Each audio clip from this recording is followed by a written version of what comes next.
Бүгүнкү темабыз тромбоциттер. Негизи кан эки бөлүктөн турат. Биринчиси плазма, бул суюктук. Плазма бул суюк зат. Экинчиси эбелектер. Эбелектер 3 түрдө болот. Алар лейкоциттер, түссүз эбелектер. Экинчиси эритроциттер. Бул кызыл түстөгү. И үчүнчүсү тромбоциттер.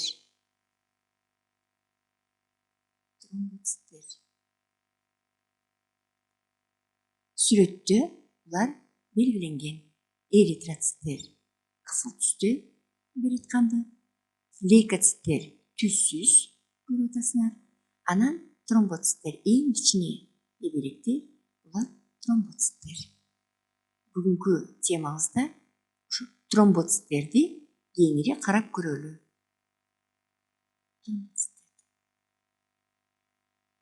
5 литр канын ичинде ушундай эбелектер бар экен. Ошо тромбоциттер кандай функция аткарат? Тромбоциттерге мүнөздөмө берсек, алар биринчиден түссүз,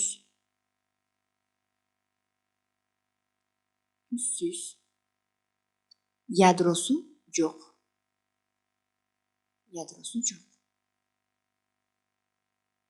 Анан аябай кичине, диаметри 2-3 микромикрон.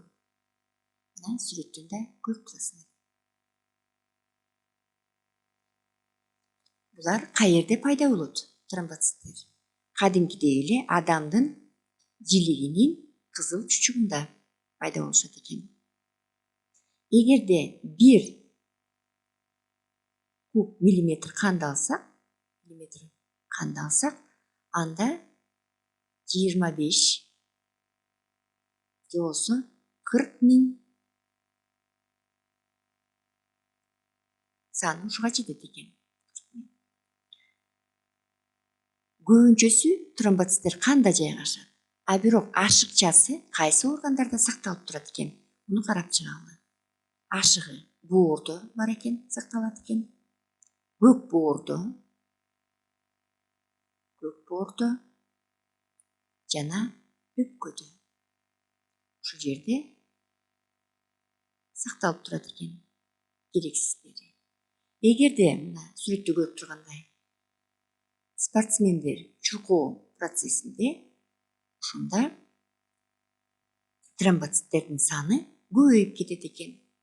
Чуркабай калганда тынч абалында алар кайра өпкөдө, боордо сакталып турат экен.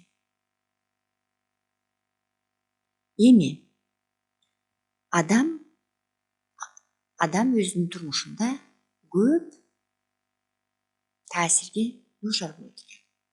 Аларды жазып чыгалы. Мисалы, колун бычак менен кесип алат. Болот. Ар кандай бычак менен кесип алат. Андан тышкары укол алышы мүмкүн ооруганда. Же болбосо кыздар кулагын тештирет.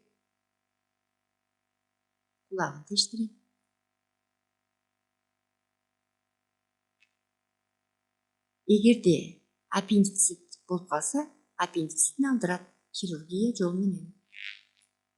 Аппендицит менен ооруса. Андан тышкары тиши ооруса, тишин жулдурат.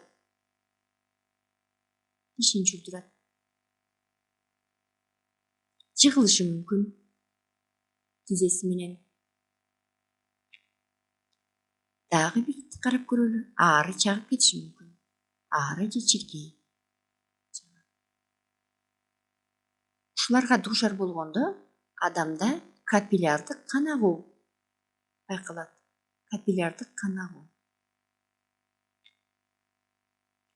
Ушул кан агууда биз карап жаткан тромбоциттер өзүнүн функциясын аткара баштайт.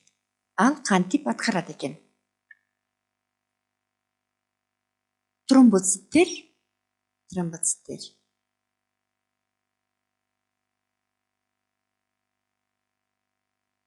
фермент аркылуу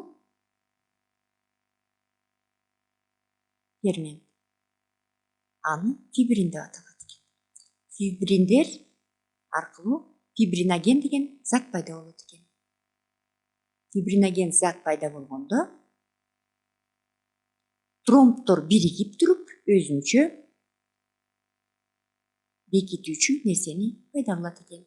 Бекитип коет экен. Кайсы жерден кан акса, ошол жерди бекитип коет экен. Мына сүрөттө карасаңар, адам жыгылгандан кийин мындай көк ала пайда болуп калат. Көк ала деген эмне? Бул капиллярдык кан агуу. Эмне үчүн кан токтоп калды? Себеби айтып кеткендей, муреки тромбоциттер тромбту пайда кылды.